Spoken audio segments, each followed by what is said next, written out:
Hi everyone, नमस्ते। तो जो पिछली 2 वीडियोस मैंने डाली थी वो यूपीएससी असिस्टेंट प्रोफेसर एग्जाम का जो इंडियन कॉन्स्टिट्यूशन का जो भाग है उसकी 2 इम्पोर्टेंट सब टॉपिक्स थे। यानी कि अभी तक हमने इलेक्शन कमीशन ऑफ इंडिया और पब्लिक सर्विस कमीशन 2 जो ये टॉपिक्स थे उनको डिस्कस हम लोग कर चुके हैं। अगर आपने वो वीडियोस नहीं देखी हैं तो आप डेफिनेटली देख लीजिए।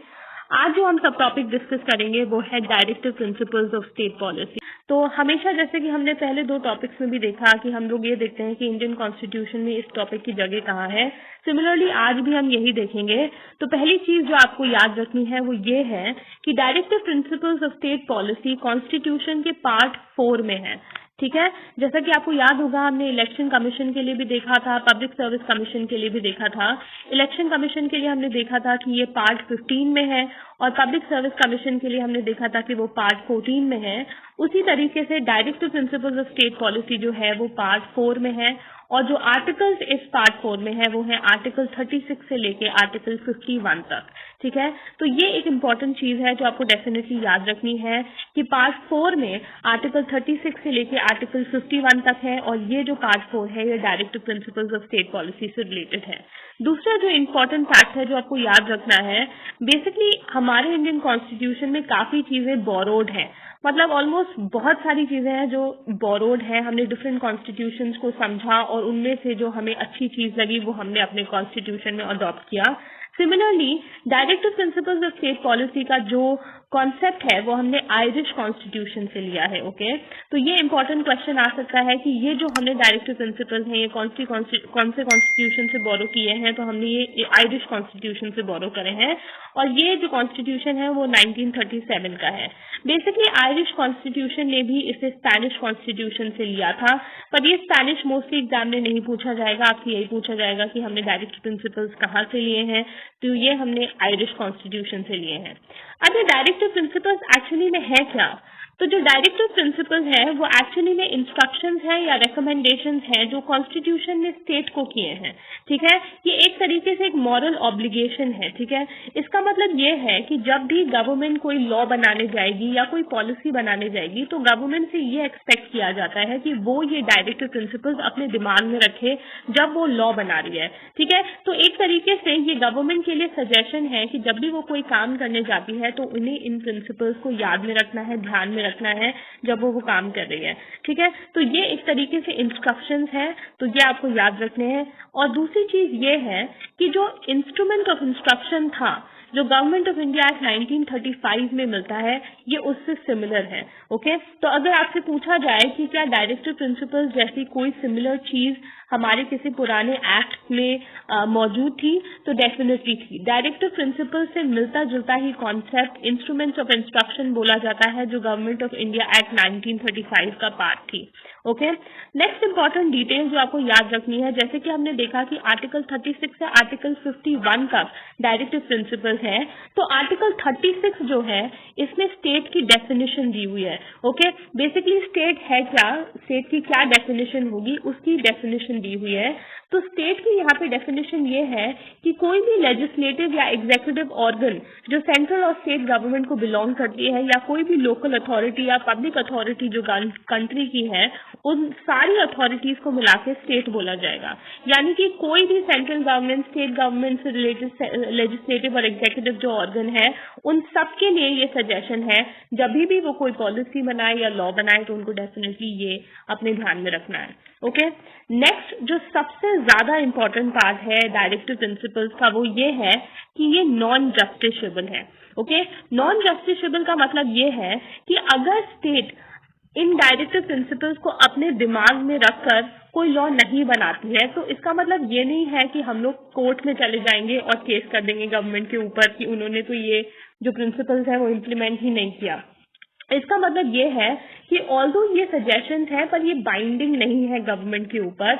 यानी कि गवर्नमेंट के ऊपर कोई प्रेशर नहीं है कि वो इन प्रिंसिपल्स को एस्टैब्लिश करे या इम्प्लीमेंट करे। इसका मतलब ये है कि अगर गवर्नमेंट इन प्रिंसिपल्स को इम्प्लीमेंट नहीं भी करती है तो कोई कोर्ट में नहीं जा सकता ये कहने के लिए कि गवर्नमेंट ने इन प्रिंसिपल्स को इम्प्लीमेंट नहीं किया है। ओके, तो इसीलिए इनको बोलते हैं नॉन जस्टिसेबल, यानी कि आप जस्टिस सिस्टम को अप्रोच नहीं कर सकते ये कह के कि गवर्नमेंट ने इन प्रिंसिपल्स को इम्प्लीमेंट ही नहीं किया। ठीक है, तो ये इंपॉर्टेंट चीज है, दीज आर नॉन जस्टिसेबल। अगर इनको हम कंपेयर करें फंडामेंटल राइट से, तो फंडामेंटल राइट डेफिनेटली जस्टिसेबल है, यानी कि अगर किसी भी इंसान की जो फंडामेंटल राइट है वो इन्फ्रिंज हो रही है, ठीक है, इन्फ्रिंज का मतलब ये है कि अगर जो स्टेट है वो किसी की फंडामेंटल राइट को अब्रिज कर रहा है या उसको उसमें दखल अंदाजी कर रहा है, तो उस केस में जरूर कोई इंसान कोर्ट में जा सकता है, यानी कि अपनी फंडामेंटल राइट को बचाने के लिए कोई भी इंसान कोर्ट में जा सकता है। पर डायरेक्टिव प्रिंसिपल्स को अगर गवर्नमेंट फॉलो नहीं कर रही तो उसका मतलब ये नहीं है कि हम कोर्ट में जा सकें, क्योंकि ये जो प्रिंसिपल्स हैं ये नॉन जस्टिसेबल हैं। ठीक है, अब कुछ जो इम्पोर्टेंट डायरेक्टिव प्रिंसिपल्स हैं उनकी लिस्ट मैंने यहाँ पे बनाई है। वैसे कि आपको पता है कि 36 से 51 आर्टिकल्स जो है वो डायरेक्टिव प्रिंसिपल से रिलेटेड हैं, तो उनमें से कुछ ऐसे आर्टिकल्स हैं जिसमें कुछ इंपॉर्टेंट पॉइंट्स हैं जो हमें याद रखने हैं। तो कुछ जो इम्पोर्टेंट डायरेक्टिव प्रिंसिपल्स हैं वो गांधीयन प्रिंसिपल से रिलेटेड हैं, यानी कि ऐसे सजेशन है जहाँ पे गांधी के जो आइडियाज हैं वो बाहर आए हैं। तो जो फर्स्ट इम्पोर्टेंट जो डायरेक्टिव प्रिंसिपल है गांधीयन फिलॉसफी पे जो बेस्ड है वो है कि हमें विलेज पंचायत को प्रमोट करना चाहिए। ओके, तो ये जो आर्टिकल है ये आर्टिकल 40 में दिया हुआ है। तो आर्टिकल 40 बेसिकली विलेज पंचायत से रिलेटेड है और यहाँ पे बोला गया है कि हमें कोशिश करनी है कि ऑर्गेनाइज किया जाए विलेज पंचायत को और उनको नेसेसरी पावर दी जाए, अथॉरिटी दी जाए, ताकि वो इंडिपेंडेंटली फंक्शन कर सकें। ठीक है, तो अगर विलेज पंचायत से रिलेटेड अगर डायरेक्टिव प्रिंसिपल पूछा जाए तो वो डेफिनेटली आर्टिकल 40 होगा, तो ये आपको याद रखना है। नेक्स्ट जो गांधीयन प्रिंसिपल है डायरेक्टिव प्रिंसिपल में वो ये है कि कॉटेज इंडस्ट्रीज को प्रमोट किया जाना चाहिए। तो कॉटेज इंडस्ट्रीज से जो रिलेटेड आर्टिकल है वो आर्टिकल 43 है। नेक्स्ट इंपॉर्टेंट प्रिंसिपल है कोऑपरेटिव सोसाइटी से रिलेटेड। कोऑपरेटिव सोसाइटीज का जो ये वाला जो डायरेक्टिव प्रिंसिपल है ये एक्चुअली में जो सबसे पहले जब हमारा कॉन्स्टिट्यूशन बना था तब नहीं था, इसको न्यूली इसको इंक्लूड किया गया है। तो इसको इंक्लूड करने के लिए जो अमेंडमेंट एक्ट हुआ था वो था 97th कॉन्स्टिट्यूशनल अमेंडमेंट एक्ट, जो कि 2011 में पास हुआ था। तो इस एक्ट के तहत इस न्यू डायरेक्टिव प्रिंसिपल को ऐड किया गया कॉन्स्टिट्यूशन में। तो कोऑपरेटिव सोसाइटीज को प्रमोट करने वाला जो डायरेक्टिव प्रिंसिपल है उसका आर्टिकल है आर्टिकल 43B, यानी कि आर्टिकल 43 में एक सब पार्ट ऐड किया गया और वो है आर्टिकल 43B, जिसमें कोऑपरेटिव सोसाइटीज के बारे में लिखा गया है। नेक्स्ट जो इम्पोर्टेंट गांधीयन प्रिंसिपल है डायरेक्टिव प्रिंसिपल्स में वो ये है कि एजुकेशनल और इकोनॉमिक इंटरेस्ट जो है एससी या एसटी या कोई भी वीकर सेक्शन के, उनको भी प्रमोट किया जाना चाहिए। और ये जो चीज है ये आर्टिकल 46 में दी हुई है। ठीक है, तो ये आपको याद रखना है। तो अभी तक हमने कितने आर्टिकल याद रखी है? सबसे पहले हमने आर्टिकल 36 देखा जिसमें हमने देखा कि स्टेट की डेफिनेशन दी हुई है। फिर हमने आर्टिकल 40 देखा, आर्टिकल 40 में विलेज पंचायत के बारे में दिया हुआ है। फिर हमने आर्टिकल 43 देखा जिसमें कॉटेज इंडस्ट्रीज है। फिर हमने 43B देखा जिसमें हमने देखा कि कोऑपरेटिव सोसाइटीज का जो आर्टिकल है वो इंक्लूड किया गया है और उसको इंक्लूड करने वाला है 97th अमेंडमेंट एक्ट, जो कि 2011 में पारित हुआ था। उसके बाद हमने आर्टिकल 46 देखा जिसमें एजुकेशनल और इकोनॉमिक इंटरेस्ट की बात करी गई है एससी और एसटी और कोई भी वीकर सेक्शंस की। ओके, तो ये सारे गांधीयन प्रिंसिपल से रिलेटेड डायरेक्टिव प्रिंसिपल्स हैं जो आपको याद रखते हैं। नेक्स्ट कुछ ऐसे डायरेक्टिव प्रिंसिपल्स हैं जो लिबरल हैं, जिनकी जो फिलॉसफी है वो लिबरल आइडियाज के ऊपर बेस है और ये तो काफी डिबेटेबल इशू है। हमने पिछले कुछ सालों में इसके ऊपर बहुत सारे डिबेट्स सुने हैं। तो ये इस चैप्टर का मेरे ख्याल से सबसे इम्पोर्टेंट आर्टिकल है करंट से रिलेटेड। तो जो यूनिफॉर्म सिविल कोड से रिलेटेड जो आर्टिकल है वो है आर्टिकल 44। ठीक है, ये आपको याद रखना है। तो बेसिकली ये आर्टिकल बोलता है that there should be uniform civil code throughout the country, यानी कि जो यूनिफॉर्म सिविल कोड है वो हर सिटीजन के लिए इक्वली एप्लीकेबल होना चाहिए पूरी कंट्री में। तो इससे रिलेटेड जो आर्टिकल है वो है आर्टिकल 44 और आप जानते हैं कि ये कितना डिबेटेबल टॉपिक है।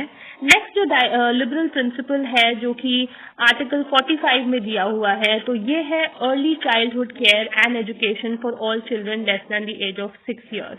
ओके, तो पहले जो ये आर्टिकल था इसमें एक्चुअली 6 to 14 ईयर्स के बच्चों की बात की गई थी, पर आप जानते हो कि अब जो 6 to 14 ईयर्स की जो बच्चे हैं उनके लिए जो एजुकेशन है वो फंडामेंटल राइट बन चुकी है, और ये जो फंडामेंटल राइट है वो इंक्लूड की गई थी 86 कॉन्स्टिट्यूशनल अमेंडमेंट एक्ट 2002 के तहत। तो आपको ये याद रखना है कि 6 से 14 साल के बच्चों के लिए जो एजुकेशन है वो फंडामेंटल राइट बन चुकी है, और उसको फंडामेंटल राइट बनाया गया है 86 कॉन्स्टिट्यूशनल अमेंडमेंट एक्ट 2002 के तहत, और ये जो आर्टिकल बन गया है वो आर्टिकल 21A है, यानी कि ये फंडामेंटल राइट है जो पार्ट 3 ऑफ द कॉन्स्टिट्यूशन है उसमें इंक्लूड कर दिया गया है। डायरेक्टिव प्रिंसिपल में जो आर्टिकल है वो है less than 6 years of age, और ये है आर्टिकल 45। ठीक है, तो अगर फंडामेंटल राइट की बात कर रहे हैं 6 से 14 साल के बच्चों की तो वो आर्टिकल 21A है, और अगर डायरेक्टिव प्रिंसिपल की बात कर रहे हैं तो वो children less then of 6 years की बात कर रहे हैं, और वो है आर्टिकल 45। ठीक है, ये डेफिनेटली आपको याद रखना है। और कुछ बहुत जो सोशलिस्ट प्रिंसिपल्स हैं उनको भी ऐड किया गया है, पर जो सोशलिस्ट प्रिंसिपल्स हैं वो बहुत सारे हैं, हम इतने सारे हमें याद नहीं रखने हैं। ये कोई यूपीएससी का एग्जाम नहीं है, यूपीएससी का एग्जाम है, तो इसमें आपको सिर्फ एक जो डायरेक्टिव प्रिंसिपल है वो याद रखना है, यानी कि equal pay for equal work for both men and women, यानी कि आदमी और औरत का जो काम है, जो भी इक्वल वर्क है उसके लिए उनको इक्वल पे दिया जाना चाहिए। और जो आर्टिकल इससे रिलेटेड है वो है आर्टिकल 39D। ओके, तो आपको डेफिनेटली ये याद रखना है आर्टिकल 39D। और जो कॉन्सेप्ट ऑफ वेलफेयर स्टेट है, कभी कभी ये पूछ लेते हैं कि कॉन्स्टिट्यूशन के कौन से पार्ट में वेलफेयर स्टेट का कॉन्सेप्ट दिया हुआ है, तो वेलफेयर स्टेट का जो कॉन्सेप्ट है वो भी directive principles of state policy में ही दिया हुआ है, और वो दिया हुआ है आर्टिकल 38 में। ठीक है, तो आपको ये सारे आर्टिकल्स डेफिनेटली याद रखने हैं क्योंकि ये बहुत ज्यादा इंपॉर्टेंट है एग्जाम से रिलेटेड। एक बार रिवाइज कर लेते हैं। आर्टिकल 36 में आपने देखा कि डेफिनेशन है स्टेट से रिलेटेड, आर्टिकल 38 में आपने देखा वेलफेयर स्टेट का कॉन्सेप्ट है। ठीक है, उसके बाद आर्टिकल 40 आपने देखा कि विलेज पंचायत का कॉन्सेप्ट है, आर्टिकल 43 में आपने देखा कॉटेज इंडस्ट्रीज, 43B में आपने देखा कोऑपरेटिव सोसाइटीज। ठीक है, फिर आपने देखा आर्टिकल 46 में जो एजुकेशन एंड इकोनॉमिक इंटरेस्ट है SC/ST के, वो आर्टिकल 46 में है। आर्टिकल 44 में आपने देखा यूनिफॉर्म सिविल कोड। तो इस तरीके से आप ये सारे आर्टिकल्स 2-3 बार अगर आप लोग पढ़ लेंगे तो आपको पूरी तरीके से याद हो जाएंगे। ये काफी इंटरेस्टिंग टॉपिक भी है और इजी भी है। अगर आपने ये पूरे के पूरे फैक्ट्स याद कर लिए तो इसमें से कोई भी क्वेश्चन आएगा तो आप डेफिनेटली उसको सॉल्व कर लेंगे। तो आई होप आपको इस क्लास से कुछ सीखने को मिला होगा और आपको ये चीजें याद हो गई होंगी। तो नेक्स्ट क्लास में हम लोग शायद प्रीएम्बल डिस्कस करें। तो until next time, take care, bye bye.